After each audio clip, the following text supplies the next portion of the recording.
Asian community has been used to being silent, thinking, well, so what if these incidents happen? There's nothing we can do, and we just need to move on.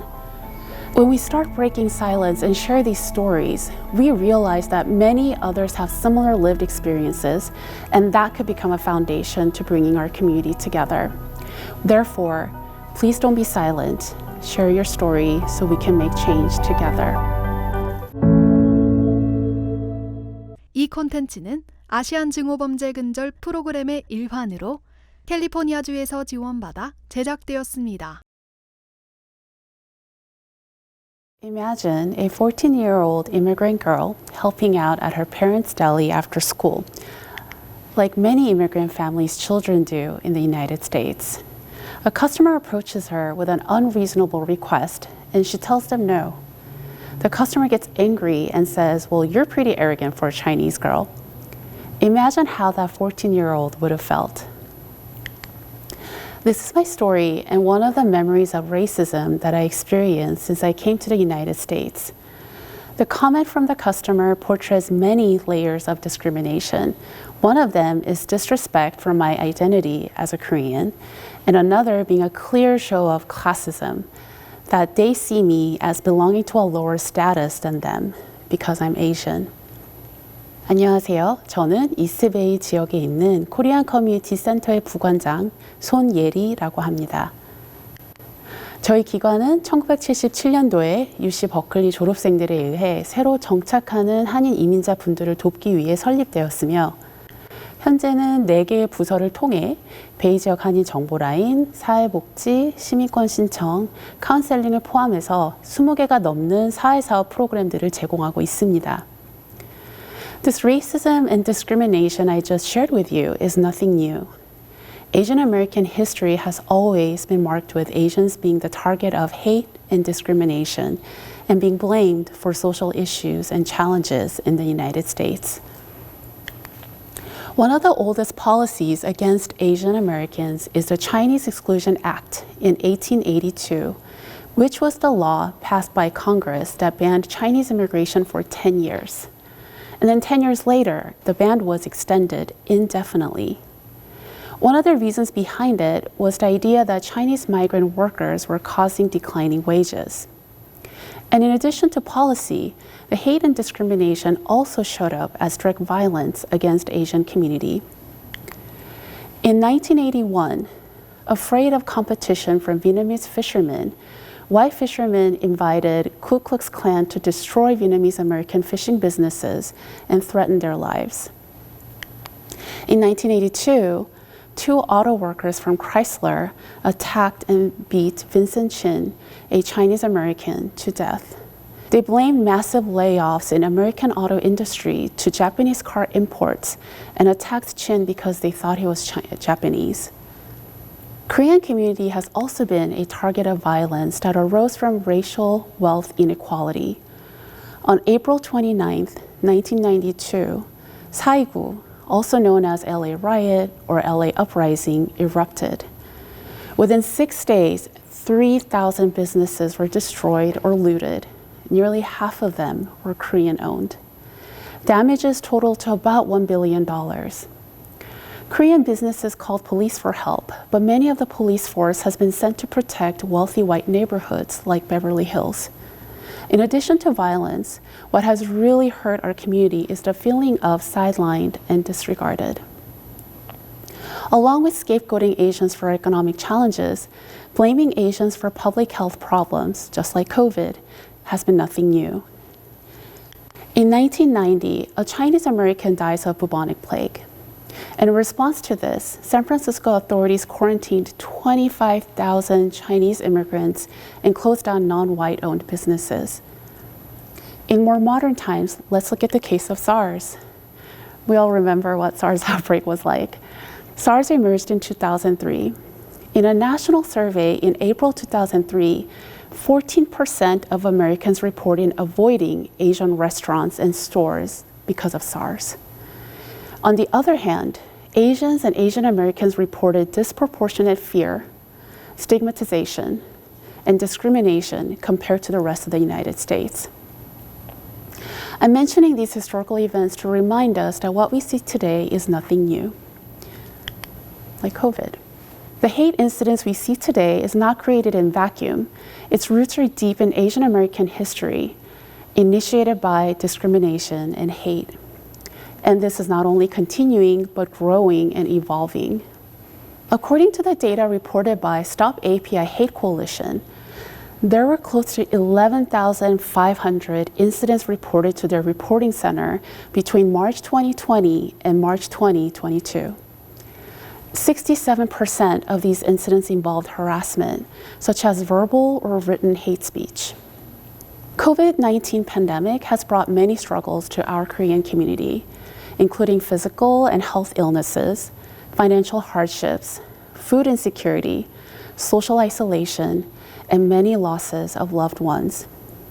And to make this worse, racially charged violence targeting us became even more rampant. And whether one actually experiences violence or not, this has created fear and isolation within our community. Please see the following quote from one of our senior clients. 코로나 때문에 집에서 못 나갔을 때는 그냥 답답하고 울적했어요. 그런데 세상이 안전하지 못하다고 생각하니까, 내가 위험해져서 바깥으로 못 나간다고 생각하니까 영혼이 다치는 것 같아요. So what can we do as a community? First, please get help. Ask for support and learn how to cope during these challenging times. There are resources in the community that can offer help. For example, at KCCEB, with the rise of API hate incidents, we included community safety work to our COVID rapid response work. We distributed over 1,500 safety kits, including personal alarms and whistles, provided education on how to report hate crimes, and created street safety training curriculum and videos for seniors. We also fundraised for and purchased a bus to provide safe transportation for seniors. With all of this, the goal was simple. We just had to do something. While we cannot prevent these incidents from happening, we also cannot let this go on and community feeling that there's nothing out there to help them. And we're not the only ones doing this work, but there are so many community groups and organizations that stepped up to provide support for the Asian communities. We believe that the act of getting help and encouraging others to get help is what breaks the isolation.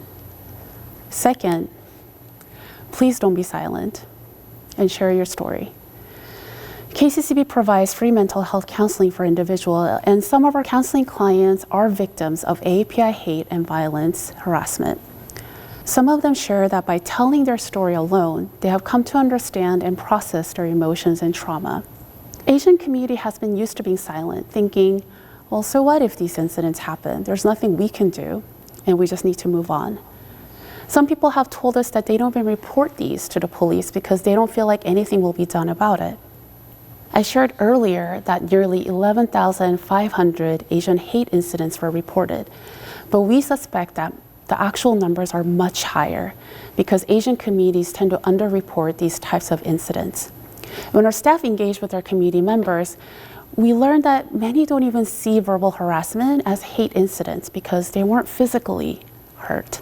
For example, a couple of the clients shared with me that some people yelled at them saying, "Go back to your country."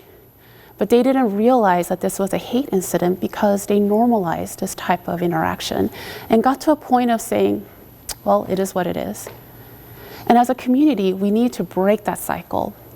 It is not okay that our communities are experiencing these threats, and while it is hard to eradicate deep-rooted racism, we should not stay silent and accept this as normal. We have a client who is 64 years old who was attacked in the streets by a young male in his 20s. The attacker punched the client and kept on hitting him even after he fell on the ground. But eventually, people nearby started showing up to help, called police for him, and the attacker ran away. We provided him with various types of support, and a few months later, he finally shared something that made us reflect on how to approach this issue as a community.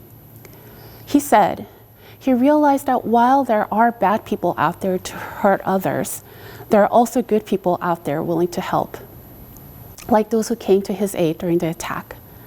When we start breaking silence and share these stories, we realize that many others have similar lived experiences, and that could become a foundation to bringing our community together. We need to move from being isolated to building community support, and from being silent to raising our voice.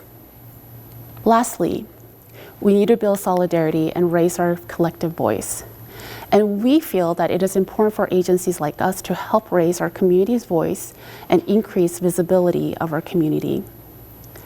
At KCCEB, we've been conducting community safety surveys among Korean and other immigrant communities in the Bay Area. 1 out of 3 of our survey respondents shared that they have been directly impacted by violence. 1 out of 3.